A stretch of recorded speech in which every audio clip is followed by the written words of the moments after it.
Magandang hapon sa ating lahat. Narito update sa magiging lagay na ating panahon.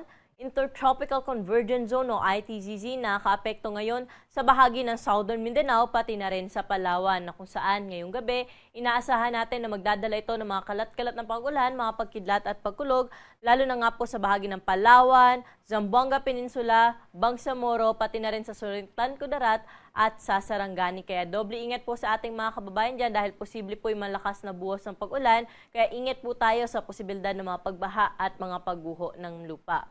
Easterlies naman o yung mainit na hangin mula sa karagatang Pasipiko, yung nakakaapekto sa nalalabing bahagi ng ating kapuluan na kung saan magdadala pa rin po ito ng maaliwalas na panahon. Ngunit mataas po ang tsansa ng mga thunderstorms lalo na sa eastern section ng ating kapuluan. Sa kasalukuyan, wala naman po tayo minomonitor na low pressure area o bagyo na posibleng makaapekto sa ating bansa. Para sa magiging lagay na ating panahon bukas, patuloy pong maaliwalas na panahon ang inaasahan natin dito sa Metro Manila, pati na rin sa ibang bahagi pa ng Luzon. At kung may mga pag-ulan man po tayong maranasan, panandalian lamang sa hapon at sa gabi, dala pa rin po ito ng easterlies. Kapag may mga pag-ulan o mga thunderstorms po tayong inaasahan, pwede po nating bisitahin yung ating social media accounts o yung ating website. Dahil nga po, pinopost po natin doon yung ating mga babala o mga thunderstorm advisories na ini-issue po ng ating mga regional services divisions. Ito po ay ating bisitahin para maging handa tayo kung sakali may mga pag-ulan po tayong inaasahan for the next 2 hours. Temperatura po natin bukas dito sa Metro Manila ay mula 25 to 33 degrees Celsius. Sa mga pupunta ng Tagaytay, 23 to 31 degrees.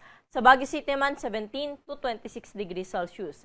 May kainitan sa Lawag bukas sa abot sa 34 degrees ang maximum temperature, 33 degrees naman sa bahagi ng Tuguegarao City.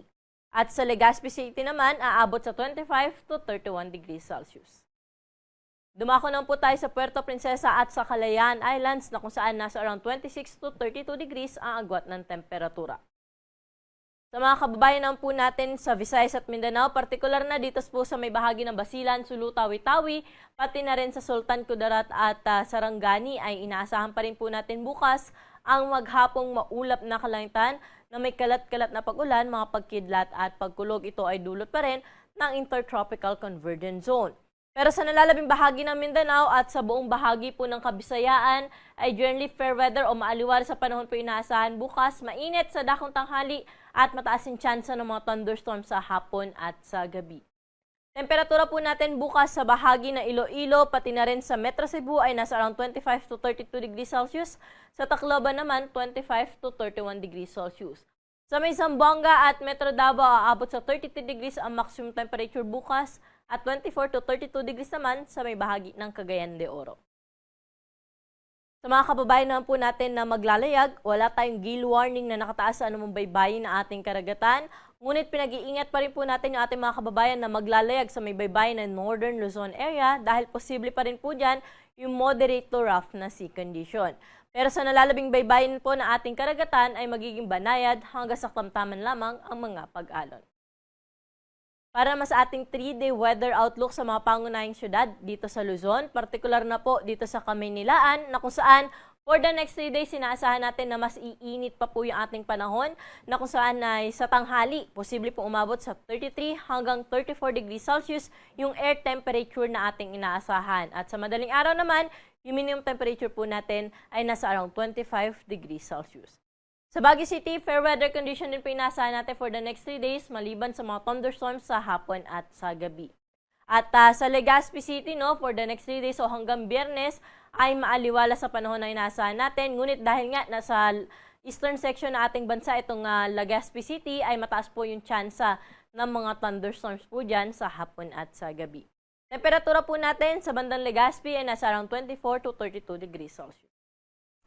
Dumako naman po tayo sa mga key cities natin sa Visayas, sa Metro Cebu, Iloilo at Tacloban City na kung saan for the next 3 days ay wala naman po tayo inaasahan na malawak ang mga pag-ulan kaya magpapatuloy yung kanilang naranasan na maaliwalas na panahon. Ngunit posible pa rin po yung mga thunderstorms o yung mga panandali ang buhos ng pag-ulan lalo na sa hapon at sa gabi, dala pa rin po ito ng easterlies. Ganda sa Metro Davao, Cagayan de Oro at Zamboanga City na kung saan wala rin po tayo nasang weather system na magdudulo po dyan ng malawakang mga pag-ulan hanggang Biyernes. Kaya po ating paghandaan lamang yung init ng panahon sa tanghali at sa hapon at sa gabi naman yung mga dagli ang pag-ulan. Kaya magdalim pa rin po tayo ng payong kung sakaling tayo ay lalabas na ating mga tahanan. Proteksyon na rin po ito sa init ng panahon sa tanghali at sa dagli ang pag-ulan sa hapon at sa gabi. Temperatura or dito po sa bahagi po ng Metro Manila, ang araw po natin ay lulubog sa 6:08 ng gabi at muli po itong sisikat bukas ng 5:52 ng umaga. Para sa karagdagang impormasyon ukol sa lagay ng ating panahon, mangyaring i-like at i-follow kami sa aming social media account sa DOST_Pag-asa at bisitahin ang aming website sa pag-asa.dost.gov.ph. At yung latest dito sa Weather Forecasting Center, ako po si Ana Cloren Horda. Magandang hapon po.